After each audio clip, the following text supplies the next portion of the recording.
Selamat pagi, salam sejahtera untuk kita sekalian. Shalom, Bapak Ibu, Saudara-saudari, warga jemaat GKI Batang Pambelum dimanapun berada.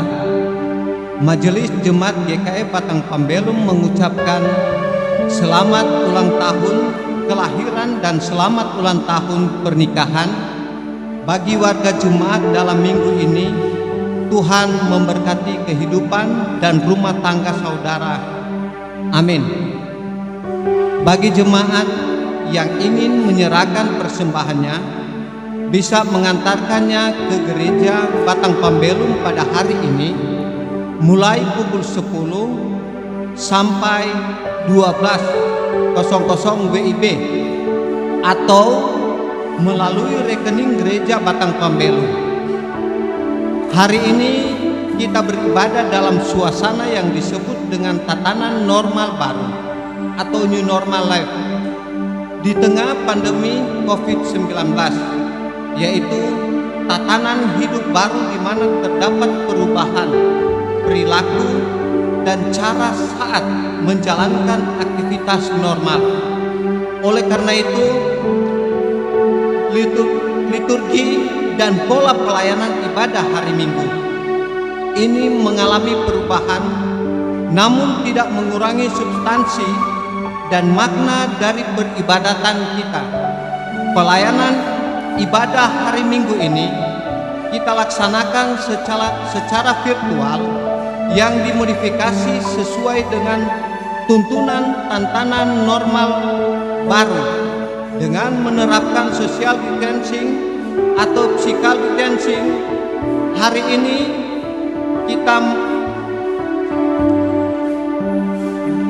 mengikuti ibadah dengan hikmat oleh pertolongan dan pimpinan Tuhan.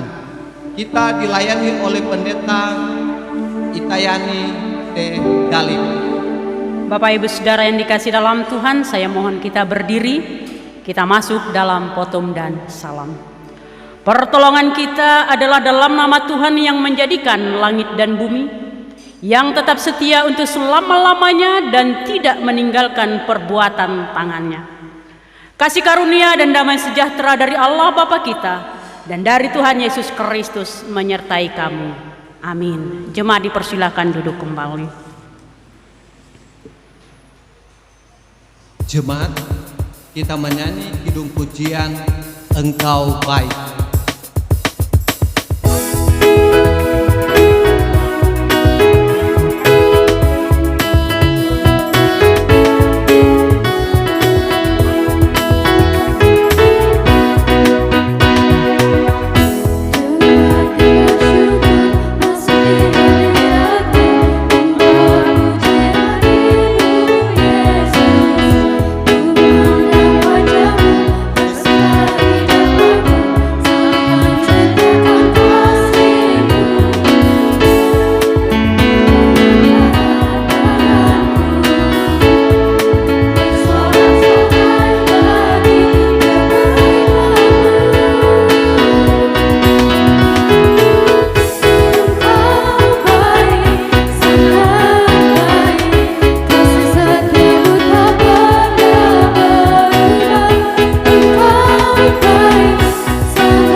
Bapa di sorga, kami bersyukur kepadamu pada saat pagi hari ini karena Engkau telah menyertai kehidupan kami sehingga kami boleh bertemu, beribadah, memuji, memuliakan akan nama-Mu. Kami percaya bahwa Roh Kudus yang akan menuntun, memimpin ibadah kami, bahkan kami jemaat Tuhan, baik yang ada di gereja maupun yang ada di rumah masing-masing, biarlah Roh Kudus bekerja dan mengurapi kami semua di dalam kami beribadah kepadamu. Kami bersyukur Tuhan karena nafas hidup yang Engkau berikan kepada kami. Dan saat ini Tuhan, kami akan membaca firman-Mu. Engkau berikan hikmat kepada kami agar supaya kami akan mengerti, memahami akan firman-Mu yang akan kami baca dan kami dengar pada saat ini. Mengucap syukur dalam nama Yesus. Amin. Untuk pembacaan Alkitab kita di dalam 1 Raja-Raja pasal yang ke-19 ayat 9 sampai 18. 1 Raja-Raja pasal 19 ayat 9 sampai 18. Dengan perikop Allah menyatakan diri di gunung Horeb. Di sana masuklah ia ke dalam sebuah gua dan bermalam di situ. Maka firman Tuhan datang kepadanya, "Demikian, apakah kerjamu di sini, hai Elia?" Jawabnya, "Aku bekerja segiat-giatnya bagi Tuhan, Allah semesta alam, karena orang Israel meninggalkan perjanjianmu, meruntuhkan mezbah-mezbahmu, dan membunuh nabi-nabimu dengan pedang. Hanya aku seorang dirilah yang masih hidup, dan mereka ingin mencabut nyawaku." Lalu firman-Nya, "Keluarlah dan berdiri di atas gunung itu di hadapan Tuhan." Maka Tuhan lalu angin besar dan kuat yang membelah gunung-gunung dan memecahkan bukit-bukit batu mendahului Tuhan, tetapi tidak ada Tuhan dalam angin itu. Dan sesudah angin itu datanglah gempa, tetapi tidak ada Tuhan dalam gempa itu. Dan sesudah gempa itu datanglah api, tetapi tidak ada Tuhan dalam api itu. Dan sesudah api itu datanglah bunyi angin sepoi-sepoi basah. Segera sesudah Elia mendengarnya, ia menyelubungi mukanya dengan jubahnya, lalu pergi keluar dan berdiri di pintu gua itu. Maka datanglah suara kepadanya yang berbunyi, "Apakah kerjamu di sini, hai Elia?" Jawabnya, "Aku bekerja segiat-giatnya bagi Tuhan, Allah semesta alam, karena Allah Israel meninggalkan perjanjianmu, meruntuhkan mezbah-mezbahmu, dan membunuh nabi-nabimu dengan pedang. Hanya aku seorang dirilah yang masih hidup, dan mereka ingin mencabut nyawaku." Firman Tuhan kepadanya, "Pergilah, kembalilah ke jalanmu melalui padang gurun ke Damsyik, dan setelah engkau sampai, engkau harus mengurapi Hazael menjadi raja atas Aram. Jika Yehu cucu Nimsi, haruslah kau urapi menjadi raja atas Israel. Dan Elisa bin Safat dari Abel Mahelhola harus kau urapi menjadi nabi menggantikan engkau. Maka siapa yang terluput dari pedang Hazael akan dibunuh oleh Yehu, dan siapa yang terluput dari pedang Yehu akan dibunuh oleh Elisa. Tetapi aku akan meninggalkan 7.000 orang di Israel, yakni semua orang yang tidak sujud menyembah Baal dan mulutnya tidak mencium dia."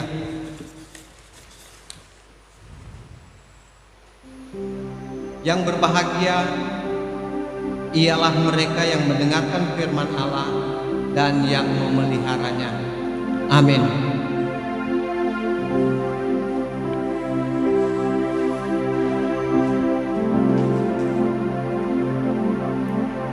Marilah kita berdiri bersama-sama sekalian orang percaya dari segala masa dan tempat mengikrarkan pengakuan iman Kristen.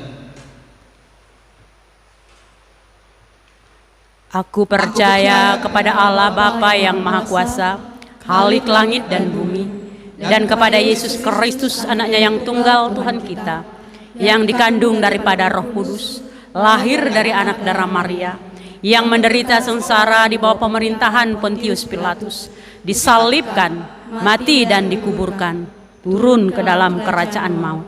Pada hari yang ketiga bangkit pula dari antara orang mati, naik ke sorga, duduk sebelah kanan Allah Bapa yang Maha Kuasa, dan akan datang dari sana untuk menghakimi orang yang hidup dan yang mati.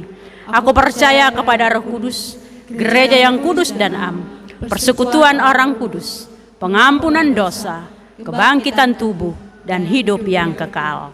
Haleluya.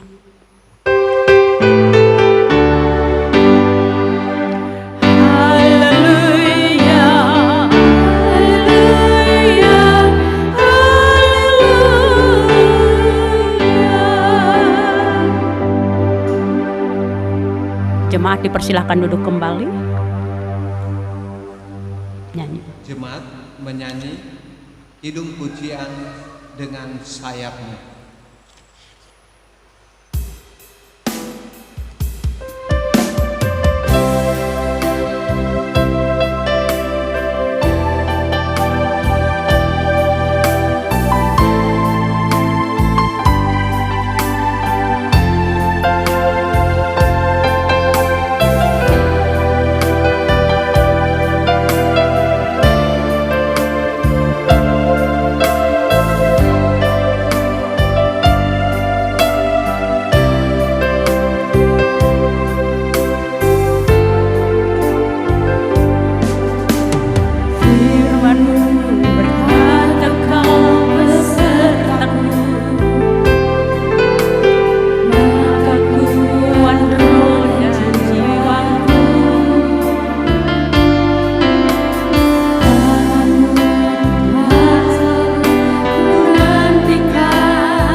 Bapak Ibu sidang Jemaat yang dikasih dalam Tuhan kita Yesus Kristus, pada hari ini penanggalan Almanak Nas Gereja Kalimantan Evangelis menentukan Injil Matius pasalnya yang ke-14 ayat 22 sampai ayat 33 menjadi dasar pemberitaan firman hari ini. Namun sebelum saya membacakannya, kita bersatu di dalam doa. Mari kita berdoa. Bapa di sorga, Bapa kami di dalam Yesus Kristus, kami bersyukur Tuhan karena Engkau begitu baik dan sangat baik bagi kami. Hari ini kembali Engkau perkenankan kami ambil bagian dalam rangkaian ibadah hari ini di tempat ini. Dan sebentar lagi Tuhan kami akan membaca firman-Mu dan ingin mengertinya. Kuasa Roh Kudus-Mu Tuhan dihadirkan bagi kami sehingga kami mampu memahami kehendak-Mu. Berfirman-Lah ya Tuhan, karena kami sudah sedia untuk mendengarnya. Di dalam Yesus Kristus kami alaskan pemberitaan firman-Mu. Amin. Injil Matius pasalnya yang ke-14 ayat 22 hingga ayat yang ke-33 demikian bunyinya. Yesus berjalan di atas air. Sesudah itu Yesus segera memerintahkan murid-muridnya naik ke perahu dan mendahuluinya ke seberang. Sementara itu ia menyuruh orang banyak pulang. Dan setelah orang banyak itu disuruhnya pulang, Yesus naik ke atas bukit untuk berdoa seorang diri. Ketika hari sudah malam, ia sendirian di situ.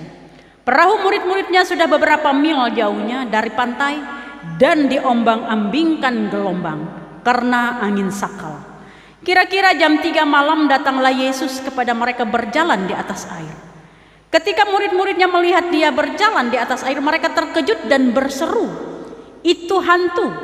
Lalu berteriak-teriak karena takut. Tetapi segera Yesus berkata kepada mereka, "Tenanglah, aku ini, jangan takut." Lalu Petrus berseru dan menjawab dia, "Tuhan, apabila Engkau itu, suruhlah aku datang kepadamu berjalan di atas air." Kata Yesus, "Datanglah." Maka Petrus turun dari perahu dan berjalan di atas air dan mendapatkan Yesus. Tetapi ketika dirasanya tiupan angin, takutlah ia dan mulai tenggelam, lalu berteriak, "Tuhan, tolonglah aku." Segera Yesus mengulurkan tangannya, memegang dia dan berkata, "Hai orang yang kurang percaya, mengapa engkau bimbang?" Lalu mereka naik ke perahu dan angin pun redalah. Dan orang-orang yang ada di perahu menyembah dia, katanya, "Sesungguhnya engkau anak Allah." Amin. Bapak Ibu Saudara yang dikasihi dalam Tuhan kita Yesus Kristus, selamat pagi, salam, salam sejahtera dalam kasih Tuhan. Saudara-saudara, selama manusia masih hidup di dalam dunia ini, tak lepas dari yang namanya masalah. Tak mau tahu masalah apa di dunia ini, jangan tinggal di dunia. Jadi siapapun yang masih tinggal di dunia ini, ia tidak akan pernah lepas dari yang namanya masalah. Tapi hari ini Bapak Ibu Saudara yang dikasihi dalam Tuhan, judul yang saya buat untuk khotbah hari ini, berjalan di atas masalah. Saudara-saudara yang dikasihi dalam Tuhan kita Yesus Kristus, masalah merupakan bagian dari kehidupan manusia yang tak bisa terpisahkan. Suka atau tidak suka, manusia harus menghadapi masalah tersebut. Kapan dan di mana masalah itu menghampiri kita. Masalah itu datang tidak memandang usia, tua atau muda, tidak memandang status orang itu kaya atau miskin. Datangnya juga dengan tiba-tiba dan tanpa diharapkan. Saudara, terkadang datang bertubi-tubi masalah itu menghampiri manusia. Dan akibatnya, tidak sedikit manusia menjadi bingung. Ada yang menjadi stres, merasa tertekan, gelisah, bahkan tidak sedikit pula yang frustasi. Dan akibat yang terpaling parah, yakni tidak sedikit pun manusia, akibat masalah itu menjadi bunuh diri. Bapak Ibu Saudara yang dikasihi dalam Tuhan kita Yesus Kristus, mungkin saat ini ada masalah yang mengganggu pikiran Anda. Jangan menyerah pada masalah tersebut. Tapi mari berusaha mengatasinya dengan menjadikan masalah sebagai pengalaman untuk semakin dewasa dan berjalan di atas masalah itu. Saudara-saudara, mungkin kita pun juga ingin tahu bagaimana caranya supaya kita bisa mengatasi masalah dan berjalan di atas masalah. Ada beberapa yang dipaparkan oleh nas kita hari ini. Poin yang pertama saya tulis, yakni kita harus berjalan dalam ketaatan, ayat yang ke-22 dari nas ini. Taat pada perintah Yesus, itulah yang dilakukan oleh para murid. Yakni mereka berangkat lebih dulu ke seberang. Yesus naik untuk berdoa. Ketaatan yang mereka lakukan ini membawa mereka untuk melihat kedahsyatan dan mujizat yang luar biasa dari Tuhan. Andai kata mereka tidak taat, mereka tidak akan menyaksikan itu. Oleh sebab itu, saudara-saudaraku yang dikasih dalam Tuhan, hendaklah kita taat kepada kehendak Tuhan, rencana Tuhan, dan apa yang Tuhan perintahkan di dalam hidup kita. Bapak Ibu Saudara, ketaatan itu mahal. Kenapa saya katakan mahal? Karena tidak mudah untuk menjadi orang yang taat. Ketika kita mau taat, kita harus rela dan siap untuk berkorban. Korban perasaan, kita korbankan pula harga diri kita, waktu kita, bahkan tidak menutup kemungkinan juga kita korbankan pula duit kita sebagai bagian dari ketaatan kita. Oleh sebab itu, saudara-saudaraku yang dikasih dalam Tuhan, jangan pernah takut untuk menjadi orang yang taat. Karena ada beberapa catatan di dalam Alkitab orang yang taat. Kita melihat Abraham dalam Kejadian pasal 22. Abraham taat dengan perintah Tuhan dan pada akhirnya mendapat berkat yang luar biasa. Lalu dalam Kejadian pasal yang ke-6 sampai yang ke-9, bagaimana ketaatan Nuh dalam membuat bahtera dan keselamatan menjadi miliknya dan keluarganya. Lalu bagaimana ketaatan para pengikut Yesus ketika mereka disuruh taat untuk melakukan apa yang diperintahkan oleh Yesus pada saat pesta kawin di Kana pada Injil Yohanes. Lalu bagaimana pengalaman Yosua, pengalaman yang luar biasa sehingga ia berhasil karena ia taat. Saudara-saudara yang dikasih dalam Tuhan, berarti ketaatan itu luar biasa. Dan hasil dari setiap ketaatan itu juga sangat-sangat luar biasa.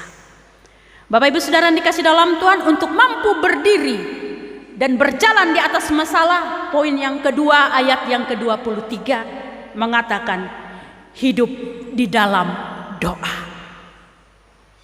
Doa bagi orang percaya adalah napas. Yesus naik untuk berdoa, mengambil posisi khusus untuk dia berdoa. Dan doa juga dikatakan bisa menarik kuasa Allah untuk hidup di dalam diri kita. Orang benar bila berdoa dengan yakin, sangat besar kuasanya di doa orang benar. Jadi jangan pernah kita berdoa asal-asalan, dalam artian Yakobus pasal 5 ayat 16b mengatakan bahwa doa orang benar bila dengan yakin didoakan sangat besar kuasanya. Berarti doa itu memiliki kuasa. Bapak Ibu Saudara yang dikasih dalam Tuhan, jangan pernah kita berhenti berdoa dan teruslah berdoa, menyerahkan diri kita kepada Tuhan. Karena dikatakan dalam doa kita menghentar kepada kuasa Allah, karena di dalam doa juga kunci untuk merebut kuasa yang membawa mujizat dari Tuhan. Saudara-saudara yang dikasih dalam Tuhan kita Yesus Kristus, mungkin saat ini saudara sedang mengalami masalah hidup yang cukup berat. Dan sepertinya tidak ada jalan keluar dari dan kapan berakhirnya masalah itu. Jangan pernah takut dan putus asa Bapak Ibu Saudara. Masih ada jalan dan harapan jika hati kita diarahkan kepada Tuhan dalam doa. Jadi apapun, seberat apapun masalah yang kita hadapi, ketika kita masih mampu untuk berdoa, maka yakinlah ada jawaban Tuhan dari setiap pergumulan itu.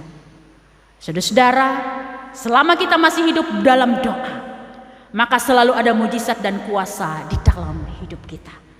Oleh sebab itu Bapak Ibu Saudaraku yang dikasih dalam Tuhan, bangunlah terus menara doa saudara. tingkatkan persekutuan kita dengan Tuhan, karena doa akan membawa mujizat dan kemenangan di dalam hidup kita, hingga kita dapat berjalan di atas masalah kita. Saudara-saudara yang dikasih dalam Tuhan, poin yang ketiga di ayatnya yang ke-28 mengatakan bahwa ketika kita akan mampu berdiri di atas masalah, tetaplah memiliki mimpi yang besar. Saudara-saudara yang dikasih dalam Tuhan, saya yakin kita pernah bermimpi atau berhayal atau apa namanya. Kita melihat bagaimana Petrus bermimpi, bagaimana Petrus membayangkan suatu kemampuan yang di luar akal dia. Ketika ia melihat Yesus berjalan di atas air, dia pun ingin berjalan di atas air. Dan ia lakukan itu. Saudara-saudara, ada pepatah mengatakan mimpi kecil akan dibunuh oleh masalah saudara. Jadi kalau kita tidak mau kita dibunuh oleh masalah kita, segenap keinginan kita, maka mimpi besar. Kalau kita punya mimpi besar dan Anda bersama dengan Tuhan, akan mampu meraih mimpi itu dan akan membunuh, dan mimpi besar itu akan membunuh masalah Anda, bukan masalah yang membunuh mimpi Anda. Saudara-saudara, kita pernah ingat apa yang dikatakan oleh Bung Karno kan? Bung Karno pernah mengatakan begini, gantungkan cita-citamu setinggi langit. Artinya biarlah engkau bermimpi besar. Karena apa? Karena ketika kita bermimpi besar, kita punya semangat untuk meraih mimpi itu. Kita ingat Yusuf yang dikatakan si tukang mimpi dalam Kejadian pasal 37. Ia dimasukkan ke dalam sumur, ia pernah dijadikan budak, ia pernah dipenjarakan, tetapi ia tetap bermimpi untuk menjadi seorang tokoh yang luar biasa. Dan pada akhirnya Tuhan menghantar dia untuk meraih mimpi itu. Saudara-saudara yang dikasih dalam Tuhan, mimpi akan membawa seseorang untuk bersemangat untuk meraih tujuan, berjuang mengandalkan Tuhan, dan mampu berjalan di atas masalah. Lalu bagaimana untuk meraihnya? Dalam ayat 29, kalau kita mau meraih mimpi, kita harus bangun dari tidur. Jangan hanya bermimpi. Kalau kita hanya bermimpi, maka kapan kita akan meraih mimpi itu?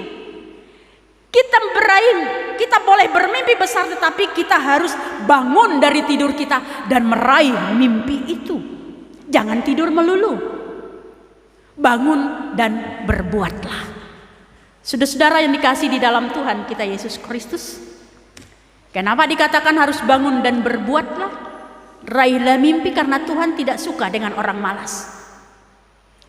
Tuhan tidak suka dengan orang yang hanya ongkang-ongkang kaki, duduk diam, tidak berbuat apa-apa. Ada banyak orang ketika kondisi yang ia alami begitu berat, ia lalu dikuasai oleh masalahnya dan tidak ingin berbuat apa-apa, menjadi orang yang frustasi. Lalu kita lihat di dalam Alkitab, orang yang juga tidak terlena dengan keadaan yang sedang ia alami. Sakeus, si orang pendek, karena ingin melihat Yesus, dia berbuat sesuatu, naik pohon dia. Lalu ada juga Bartimeus yang buta, Bartimus yang buta. Ia tidak tinggal diam dengan kebutaannya, tapi dia berteriak, meminta kesembuhan kepada Yesus, dan Yesus menyembuhkannya.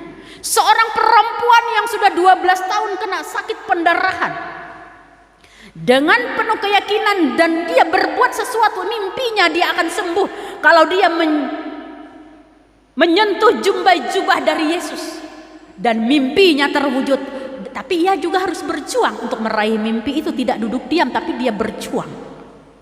Saudara-saudara yang dikasih dalam Tuhan, untuk bisa berjalan di atas masalah, kita harus meraih mimpi besar kita dengan mengandalkan iman. Karena iman menentang kemustahilan. Orang benar akan hidup oleh iman. Kata Yesus, jadilah sesuai dengan imanmu. Oleh sebab itu Bapak Ibu Saudara yang dikasih dalam Tuhan, orang yang bertindak dengan iman pasti akan memperoleh kemenangan dan dapat berjalan di atas masalahnya. Saudara-saudara yang dikasih dalam Tuhan, bagian yang terakhir, Apapun yang dialami harus tetap sabar menanti pertolongan Tuhan. Yang namanya menanti, menunggu dan apa sih sederajatnya itu membuat orang yang tidak suka. Tetapi hari ini firman Tuhan mengatakan kalau kita mau berjalan di atas masalah kita, maka kita harus sabar dalam hidup ini. Saudara-saudara, apapun bencana yang kita alami, apapun sakit penyakit yang diderita oleh kita harus sabar menjalaninya. Saudara-saudara, kesabaran dikatakan adalah pahlawan yang kuasa, pahlawan yang besar. Kemudian kesabaran juga mencegah kesalahan besar. Orang sabar pasti mampu berjalan di atas masalahnya. Saudara-saudara yang dikasih dalam Tuhan, kita sekarang juga sedang berada dalam masalah. Saya mencatat hampir masuk ke bulan yang kelima kita berada pada pandemi COVID-19 ini. Saya hitung-hitung dari bulan Maret akhir ini sudah kita masuk Agustus ya. Wah, COVID-19 ini berada di tengah-tengah bangsa kita, di tengah-tengah kehidupan kita. Ini masalah yang besar. Saudara-saudara yang dikasih dalam Tuhan, apakah masalah ini yang akan mematikan semua mimpi kita? Atau kita tetap meraih mimpi di atas masalah ini? Bapak Ibu Saudara, mari kita tetap berbuat sesuatu. Jangan hanya duduk diam, tapi berlaku sesuatu. Mari kita raih mimpi kita. Maka apapun masalah kita tetap mampu berjalan di atas masalah itu. Dan puji syukur kepada Tuhan sampai hari ini kita tetap mampu berbuat sesuatu yang bisa kita lakukan. Tentunya kita melakukannya dengan iman dan percaya di hadapan Tuhan. Saudara-saudara yang dikasihi dalam Tuhan kita Yesus Kristus, kita tidak tahu kapan virus corona ini berakhir dari kehidupan kita. Tapi kita dikatakan harus sabar menjalani hidup ini. Dan saya yakin ketika hidup kita berakar kuat pada kebenaran dan firman Tuhan, maka kita akan pasti mampu berjalan di atas masalah kita. Oleh sebab itu Bapak Ibu Saudara yang dikasihi di dalam Tuhan, mari kita meraih apa yang menjadi mimpi kita bersama dalam ketaatan dan kesabaran. Dan yakinlah mimpi besar kita bersama dengan Tuhan, kita pasti menang. Tuhan memberkati kita dan firman-Nya. Amin. Bapak Ibu Saudara yang dikasihi dalam Tuhan, kita renungkan kebenaran firman Tuhan yang baru saja kita dengar. Kita masuk dalam doa syafaat. Mari kita bersama-sama berdoa. Kami bersyukur Tuhan, kebenaran firman-Mu boleh kami dengar hari ini. Engkau mengingatkan kami Tuhan, melewati kuasa Tuhan kepada Yesus. Di dalam diri Yesus, di dalam kuasa Yesus, para murid boleh merasakan bagaimana Tuhan menolong mereka. Mereka mampu berjalan di atas masalah mereka karena mereka taat dan setia kepada Tuhan.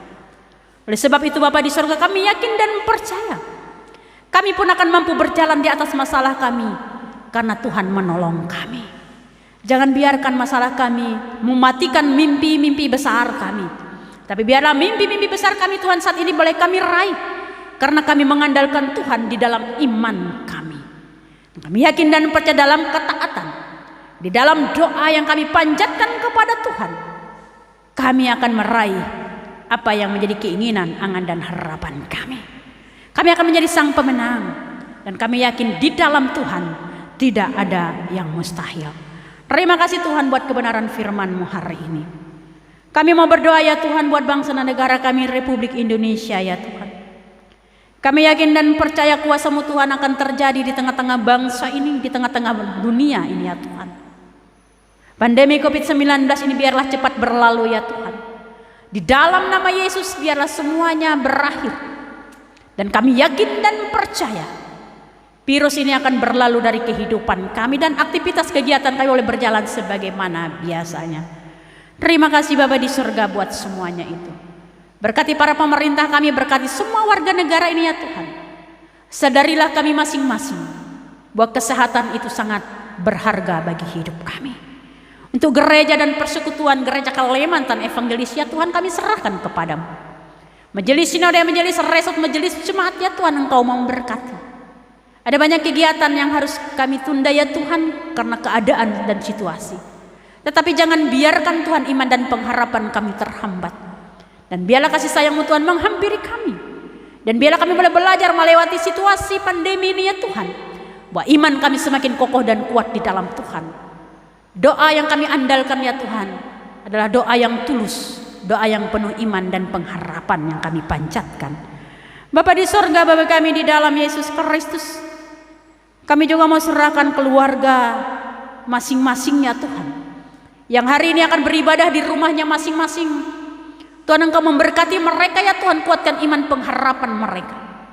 Dan biarlah Tuhan setiap doa dan permohonan kami sampaikan kepadamu Tuhan. Dan saatnya nanti kerinduan kami bersama, bahwa ibadah bersama akan kami laksanakan di gedung gereja ini. Terima kasih Bapa di sorga, yang sakit Engkau sembuhkan, yang berduka Engkau hibur, yang putus asa dan bimbang dalam iman Engkau beri kekuatan. Janda duda yatim piatu terlantar terpenjara Engkau lindungi. Dan kami yang bersuka cita Engkau lengkapi kebahagiaan kami. Rumah tangga dan keluarga kami, usaha dan pekerjaan kami, anak-anak kami serahkan ke dalam tangan pengasihan. Cara khusus anak-anak kami ya Tuhan yang masa-masa sekolah, baik di tingkat taman kanak-kanak, sekolah dasar, SMP, SD, bahkan ya Tuhan di tingkat perguruan tinggi. Engkau memberkati anak-anak kami ya Tuhan. Terlebih lebih ketika di saat ini Tuhan harus belajar dari rumah. Tuhan akan memberikan kekuatan dan semangat bagi setiap orang tua yang harus memiliki waktu untuk mengajar anak-anaknya. Tuhan tolong mereka, berikan ke mereka kesabaran dan roh hikmat. Engkau memberkati setiap dewan guru ya Tuhan, yang harus mempersiapkan mata pelajaran dari rumahnya yang mereka kirim nanti ke semua siswa. Engkau berkati ya Tuhan setiap usaha dan pekerjaan setiap orang tua, agar rezeki mengalir dalam hidup mereka. Terima kasih Bapa di surga buat semuanya itu. Segenap angan dan harapan kami, tugas dan pelayanan kami, usaha dan kerja kami ya Tuhan, hidup dan kehidupan kami mau serahkan di dalam Yesus Kristus, Tuhan dan Juru Selamat kami, yang sudah mengajar kami berdoa demikian. Bapa kami ada di sorga, dikuduskanlah namamu. Datanglah kerajaan-Mu, jadilah kehendak-Mu di bumi seperti di sorga. Berikanlah kami pada hari ini makanan kami yang secukupnya. Dan ampunilah kami akan kesalahan kami, seperti kami juga mengampuni orang yang bersalah kepada kami. Dan jangan bawa kami ke dalam pencobaan, tapi lepaskanlah kami daripada yang jahat. Karena Engkau punya kerajaan dan kuasa dan kemuliaan sampai selama-lamanya. Amin. Terima kasih atas firman Tuhan yang sudah disampaikan oleh Ibu Pendeta Itayani Tedalip. Dan saat ini kita akan mempersembahkan persembahan syukur kita. Sebelum kita akan mempersembahkan persembahan, kita akan mendengar nats pengantar. Sebab jika kamu rela untuk memberi, maka pemberianmu akan diterima. Kalau pemberianmu itu berdasarkan apa yang ada padamu, bukan berdasarkan apa yang tidak ada padamu. 2 Korintus pasal yang ke-8 ayat 12. Kita berdoa. Bapa di surga, kami bersyukur karena kami sudah mendengarkan kebenaran firman-Mu. Dan saat ini kami akan mempersembahkan korban syukur kami dalam bentuk uang yang kami persembahkan kepadamu. Apapun yang kami lakukan itu untuk pekerjaan Tuhan yang ada di Jemaat GKI Batang Pambelum. Setiap uluran tangan kami Tuhan berkati sesuai dengan kebenaran firman-Mu dalam hidup kami. Kami bersyukur dan kami akan mempersembahkan persembahan kami. Amin. Amin.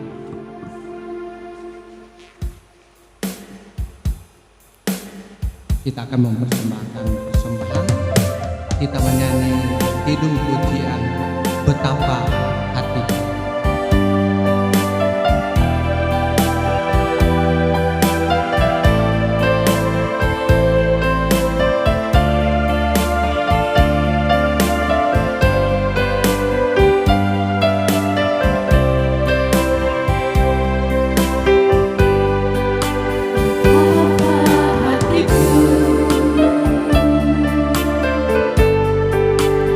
Terima kasih.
jemaat saya undang berdiri, kita akhiri ibadah kita dengan menerima berkat Tuhan, dan setelah amin kita menyanyi amin, amin. Semoga Tuhan memberkati kita dan melindungi kita. Semoga Tuhan menyinari kita dengan wajah dan memberi kita kasih karunia. Semoga Tuhan menghadapkan wajahnya kepada kita dan memberi kita damai sejahtera. Amin.